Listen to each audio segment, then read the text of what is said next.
A lo largo de la historia han habido clubes o selecciones que tuvieron oportunidades únicas para consagrarse campeones o de lograr algo importante para su historia y lo consiguieron, pero a su vez hubo otros que no pudieron aprovechar esta oportunidad.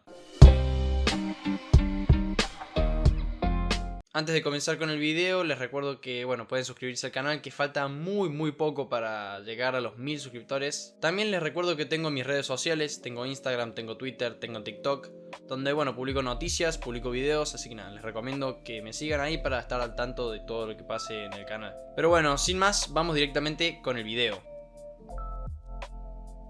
En 2014 nació una era dorada para la selección de Bélgica, ya que ese mismo año llegaron hasta los cuartos de final de la Copa del Mundo de Brasil 2014, donde cayeron ante Argentina por 1-0. En esa selección había figuras como Romelu Lukaku, Vincent Kompany, Kevin De Bruyne, Eden Hazard, Thibaut Courtois, entre otros. Pero a ese mundial llegaron bastante jóvenes y con mucho camino que recorrer. Con una selección bastante similar, llegaron a la Eurocopa 2016, donde cayeron en cuartos de final ante Gales. Y en 2018, para el Mundial de Rusia, ya llegaron con una selección bastante más consolidada, con la mayoría de sus futbolistas compitiendo en el nivel más alto del fútbol de Europa. En el camino, Bélgica clasificó primera con 9 puntos en la fase de grupos, venciendo a Túnez, Panamá y a Inglaterra. En los octavos de final eliminaron a Japón luego de comenzar perdiendo por 2-0 y remontando en los últimos minutos. En los cuartos de final eliminaron a la siempre favorita Brasil por 2-0, aunque ya en semifinales perdieron por 2-1 con la selección que al final terminó siendo campeona de ese certamen, Francia. Coronaron una muy digna participación en el Mundial de Rusia, consiguiendo la medalla de bronce tras ganarle a Inglaterra en la final por el tercer puesto. Sin embargo, quedó un sabor amargo, ya que esa era la oportunidad para consagrarse campeones del mundo, ya que todas sus figuras, o la mayoría, estaban en su mejor momento. Y esto se vio reflejado en la Eurocopa 2020, donde volvieron a caer en cuartos de final, al igual que en Francia. Y ni hablar de la Copa del Mundo de Qatar 2022, donde cayeron en fase de grupos. Es una realidad que muchas de esas figuras llegaban ya en un nivel mucho más bajo, o en el ocaso de sus carreras, por lo que era de esperar que no fuese tan competitiva como en el Mundial de Rusia. Además, hubo una fuerte interna en el vestuario que separó al equipo. Esto tras varias declaraciones que dijeron ciertos futbolistas que terminaron generando discordia en el vestuario. Kevin De Bruyne declaró durante el Mundial que esa Bélgica no estaba para salir campeona y que la oportunidad la habían perdido en Rusia 2018. Lógicamente esto separó completamente el vestuario, generó grandes discusiones entre los jugadores y se vio reflejado en el rendimiento deportivo. Si bien algunas de las figuras que pelearon el Mundial en Rusia pueden llegar a 2026 en un buen nivel, es difícil que peleen el campeonato como lo hicieron en 2018. Fluminense llegó a la Copa Libertadores 2008 luego de haber quedado cuarto en el Brasileirao en la temporada anterior. En la fase de grupos de este torneo clasificó primero los octavos con 13 puntos en un grupo donde se enfrentó a Liga de Quito, Arsenal de Sarandí y Libertad de Paraguay. En octavos de final venció al vigente campeón de Colombia, el Atlético Nacional, ganándole en ambos partidos. Ya en cuartos eliminó al siempre favorito San Pablo luego de haber caído en la ida y haber remontado de la vuelta. Y en semis se enfrentó al que era el vigente campeón de la Copa Libertadores, Boca Juniors. En esta serie, los Xeneises y el Flu empataron en la ida 1-1, por lo que el Flu se veía beneficiado con el gol de visitante. En la vuelta disputada en el Maracaná, el local se lució ante el vigente campeón de América y venció por 3-1. De esta forma, Fluminense estaba en la final de la Copa Libertadores por primera vez en su historia. No solo eso, sino que si se consagraba campeón de América, iba a igualar en títulos de Copa Libertadores al Flamengo, su clásico rival. La final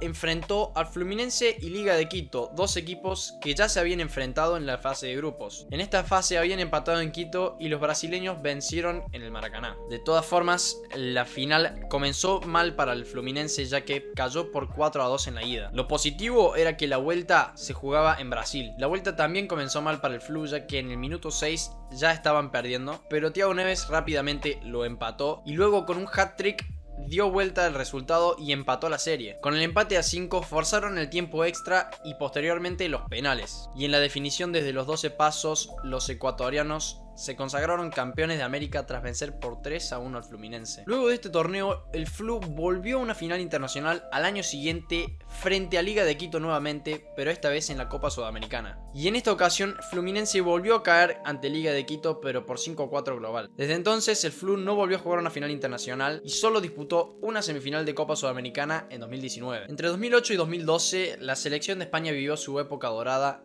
donde se consagró campeón en 2 Eurocopas, la de 2008 y 2012, y en el Mundial de Sudáfrica 2010. Y durante esos 4 años no solo dominaron el fútbol de selecciones, sino que los clubes españoles también dominaron en competiciones europeas. Sin embargo, hubo un solo título que se le escapó a España en 2 ocasiones. Y esto los privó de consagrarse campeones de absolutamente todo lo posible en esos 4 años. Es una realidad que no es un título que a los españoles les haya dolido no ganar o que se les haya escapado, pero sí es una realidad que si hubiesen ganado ese título hubiesen logrado todo tan solo en 4 años. Estoy hablando de la Copa Confederaciones, en la cual España participó en 2 ocasiones, en 2009 y en 2013. En la Copa Confederaciones 2009 cayeron en semifinales ante Estados Unidos y luego obtuvieron el 3er puesto. Y en la Copa Confederaciones 2013 llegaron hasta la final, donde cayeron por 3-0 ante la local Brasil. En 2017 se disputó la última edición de la Copa Confederaciones, ya que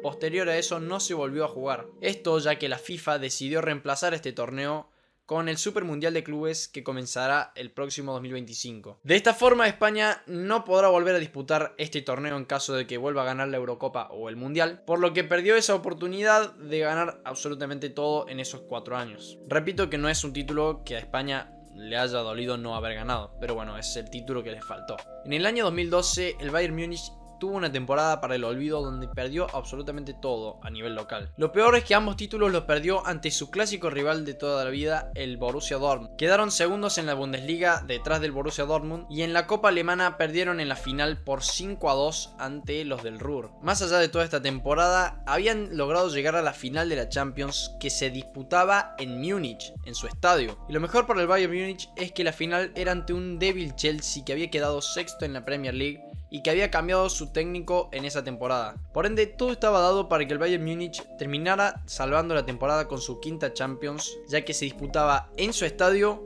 y ante un equipo que sobre el papel era peor. Y así parecía ser, ya que en el minuto 83 de la final, el Bayern Múnich se puso por delante del Chelsea con gol de Müller. Ya quedaba muy poco tiempo para que el Chelsea pudiese reaccionar, por lo que parecía que ya estaba todo dado para que el Bayern sea campeón. Sin embargo, Drogba en el minuto 89 empató y mandó el partido a la alargue. Ya en el tiempo extra, Drogba, el mismo que les había empatado el partido, provocó un penal a favor del Bayern Múnich. Sin embargo, Cech se agigantó y le tapó el disparo a Arjen Robben. Y así llegaron a la tanda de penales. En los tiros desde los 12 pasos, el Bayern Múnich se puso por delante luego de que Lahm marcara su penal y Mata fallara el primero para el Chelsea. Luego de esto, tanto los bávaros como los blues marcaron todos sus penales, hasta que Mario Gómez y Schweinsteiger fallaron los suyos para el Bayern. Y como el Chelsea no volvió a fallar, la definición quedaba en los pies de Drogba, quien no falló su disparo y le dio su primera Champions al Chelsea. De esta forma, el Bayern Múnich firmó una temporada para el olvido, donde perdió la Bundesliga ante el Dortmund,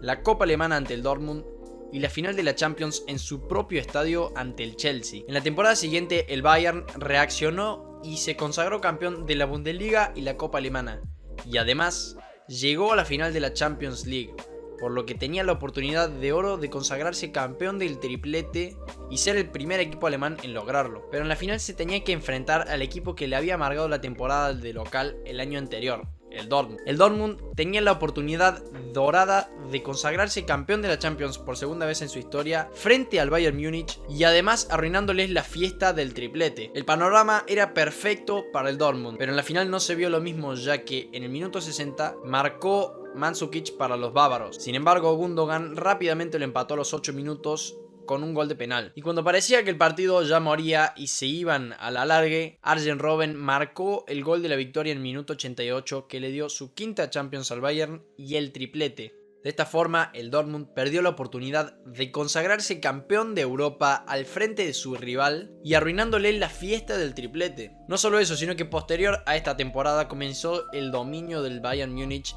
en la Bundesliga y también un poco en Europa, mientras que el Dortmund en estos 11 años solamente ha podido consagrarse campeón de copas alemanas o de supercopas, pero nunca de la Bundesliga y nunca volvió a disputar una final europea. En 2014 se cumplieron 21 años desde la última vez que Argentina ganó la Copa América, que había sido su último título hasta ese entonces. En ese mismo año se disputó el Mundial de Brasil 2014, al cual Argentina llegó luego de arrasar en las eliminatorias, quedando primera con Alejandro Sabella como técnico. El equipo llegó con grandes figuras como Messi, Di María, Agüero, Higuaín, Mascherano, entre otros. Y todos venían de mostrar un gran nivel en sus clubes, además de que hubo grandes sorpresas como Marcos Rojo o Ezequiel Garay. En fase de grupos la selección pasó primera con 9 puntos luego de vencer a Bosnia, Irán y Nigeria. En octavos venció in extremis a Suiza con un gol en los últimos minutos del alargue de Di María. Y en cuartos venció a la previamente mencionada Bélgica con un gol tempranero de Higuaín. Y en semifinales, luego de un partido trabado y sin goles, Argentina eliminó a Países Bajos en penales con un Chiquito Romero gigante que tapó 2 tiros. La final lo enfrentó con Alemania, que venía de ganarle 7-1 a la local Brasil. Además, era la selección que había eliminado a Argentina en los últimos 2 mundiales por cuartos de final. En el Mundial de Alemania 2006, Alemania eliminó a Argentina por penales, y en Sudáfrica 2010 apabulló a la selección argentina por 4-0. Sumado a todo esto, Alemania fue la selección que le ganó la final del mundo a Argentina en el Mundial de Italia 90, la última vez que Argentina disputó una final del mundo hasta ese entonces. Por ende, el panorama era perfecto para Argentina. La final era en Brasil, su clásico rival futbolístico, ante Alemania, su bestia negra en los mundiales, y en el Maracaná, uno de los estadios más míticos en toda la historia del fútbol, por si no es el más mítico. En el partido, Argentina dominó en los 90 minutos, donde Higuaín falló una oportunidad muy clara frente al arco y luego marcó un gol en offside. En el segundo tiempo, Messi tuvo un disparo que pasó rozando el palo e Higuaín recibió un rodillazo de Neuer dentro del área que no cobraron como penal. Ya en el alargue, Palacio desperdició una oportunidad inmejorable de marcar un mano a mano frente a Neuer, y lógicamente el desgaste de los futbolistas argentinos se vio en el segundo tiempo del alargue, donde Götze marcó el gol que le dio la 4ª Copa del Mundo a Alemania. De esta forma se acabó el sueño de Argentina de ser campeón del mundo en Brasil. El debate entre Boca y River obviamente jamás va a terminar, porque tanto los hinchas de River siempre van a seguir argumentando que son mejores y los de Boca igual. Además, los dos equipos tienen un argumento muy importante a su favor. En 2007, Boca ganó su 6ª y hasta ahora última Copa Libertadores en su historia. 5 años después, en 2012, Boca volvió a disputar la final de la Copa Libertadores, pero esta vez cayó ante el Corinthians. Ese mismo año, River estaba jugando en la B Nacional, por lo que mientras Boca pasaba por un muy buen momento en su historia, River pasaba por el capítulo más oscuro de su historia. Ese mismo año River volvió a ascender a Primera División y no tardó en cosechar títulos tanto nacionales como internacionales. En 2014 ganó el torneo inicial de la Argentina y la Copa Sudamericana. Y al año siguiente, tan solo 3 años después de haber vuelto a Primera División, salieron campeones de la Copa Libertadores. Mientras tanto, Boca se laureaba a nivel nacional, pero en el plano internacional siempre caía antes de tiempo. Sobre todo en 2015, donde cayó en octavos de final de la Copa Libertadores ante River con el famoso episodio del gas pimienta. Si bien Boca seguía sin consagrarse de algo internacional, tenía el gran argumento del descenso de River para burlarse de su equipo rival, mientras que River seguía sin encontrar ese gran argumento que le faltaba. Todo eso más allá de los buenos años que llevaba River en primera después de haber ascendido. En 2018 ambos equipos se enfrentaron en la final de la Copa Libertadores. Los dos tenían una oportunidad única de consagrarse campeón de América frente a su clásico rival. Lógicamente, quien ganara iba a quedar para la historia como el club que humilló a su clásico rival en la final más importante de todas. Y la realidad es que River tenía mucha más presión y mucho más que perder que Boca en caso de perder la final, ya que si no se consagraban campeones en esa edición, Boca iba a poder argumentar con el descenso y con la final. Además, si Boca se consagraba, iba a conseguir su 7ª Copa Libertadores e iba a igualar a Independiente como los dos clubes con más títulos de Copa Libertadores. El escenario era perfecto para los Xeneises, En la ida se pusieron por delante de River en 2 ocasiones, pero en ambas ocasiones River pudo empatar el partido. Sobre el final del partido, Benedetto perdió una oportunidad inmejorable de poner en ventaja al Xeneize y llegar a la vuelta con la ventaja en el resultado. La vuelta se tuvo que disputar en el Estadio Santiago Bernabéu de Madrid, ya que hubo disturbios en la previa del partido que se iba a disputar en el Monumental, así que la final tuvo que ser trasladada a Europa. Boca comenzó ganando el partido y se fue al entretiempo con el 1-0 a favor y siendo campeón de América. Sin embargo, River empató el partido y forzó el tiempo extra, donde acabaron ganando por 3-1 tras el desgaste de los futbolistas de Boca, que además tuvieron la expulsión de Wilmar Barrios. De esta forma, River se consagró campeón de América frente a Boca en Madrid ante los ojos de todo el mundo. Hay que destacar que tanto en la ida como en la vuelta Boca se puso por delante en 3 ocasiones y aún así perdió la final. El Atlético de Madrid disputó la final de la Copa de Europa en 1975 y la perdió. En 2014, con una gran camada de jugadores, volvió a llegar a la final y esta vez se enfrentaba a su clásico rival, el Real Madrid. El Madrid llevaba 12 años sin ganar la Champions League y entre medio tuvo varias malas campañas. Entre la temporada 2004, 2005 y la 2009-2010 quedaron consecutivamente afuera en octavos de final. El escenario era perfecto para los colchoneros, ya que si se consagraban campeones iban a ser campeones de Europa por primera vez en su historia y además iban a arruinarle la fiesta de la 10ª al Real Madrid. No solo eso, sino que más allá de todos los títulos que pudiese tener el Real Madrid, el Atleti le ganó su título al Real Madrid.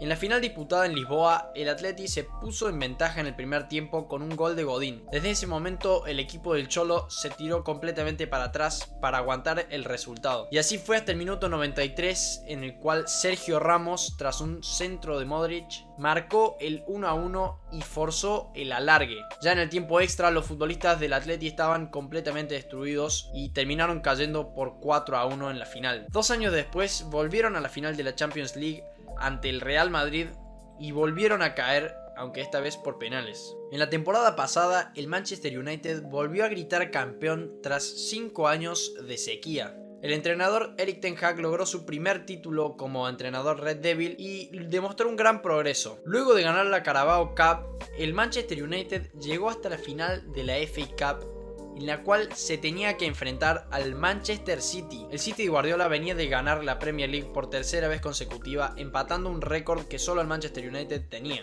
que era justamente el de ser campeón de la Premier en 3 temporadas consecutivas. Además, el City estaba clasificado para la final de la Champions League, por lo que si ganaba la FA Cup y luego ganaba la Champions League, iba a empatar otro récord que solo tenía el Manchester United en Inglaterra, que era ganar el triplete. El Manchester United había logrado este hito en el año 1999 con Sir Alex Ferguson como entrenador. Es por eso que el Manchester United estaba ante la oportunidad única de consagrarse campeón de FA Cup y arruinarle la fiesta del triplete al Manchester City. La final disputada en Wembley comenzó mal para los Red Devils, ya que antes del minuto Gundogan puso en ventaja al Manchester City. Sin embargo, antes de irse al entretiempo, Bruno Fernández de penal empató el partido. De todas formas, en el complemento Gundogan marcó el gol de la victoria que le dio el título al City. Tan solo una semana después, el City venció al Inter por 1-0 en la final de la Champions y se consagró campeón de la primera Champions en su historia y del triplete.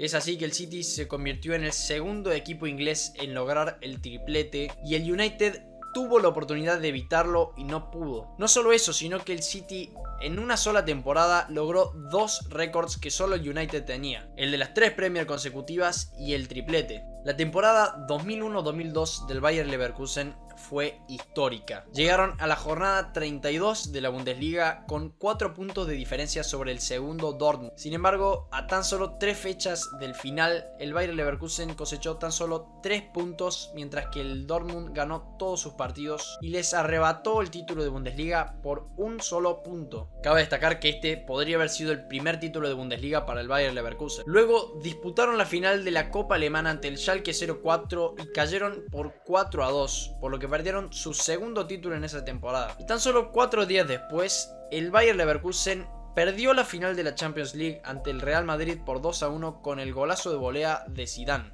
De esta forma, el Bayer Leverkusen perdió la oportunidad única de ser el primer equipo alemán en consagrarse campeón del triplete. Y digo única porque 11 años después, el Bayern Múnich fue el primer equipo alemán en conseguir el triplete. Y bueno, gente, hasta acá llego con el video de hoy. Espero que les haya gustado, que lo hayan disfrutado. Si es así, por favor denle like, suscríbanse y compártanlo con sus amigos. Así hacemos crecer esta comunidad. Falta muy poco para llegar a los 1000 suscriptores. Así que les pido que me acompañen más que nunca ahora para llegar a esta gran meta, esta primera gran meta del canal. Por lo que bueno, les pido que sigan ahí, que sigan bancando y que bueno, que compartan el video para que más gente lo conozca y bueno, podamos llegar a esa meta lo antes posible. Pero bueno, sin más que agregar, simplemente decirles que gracias y que nada. Nos vemos.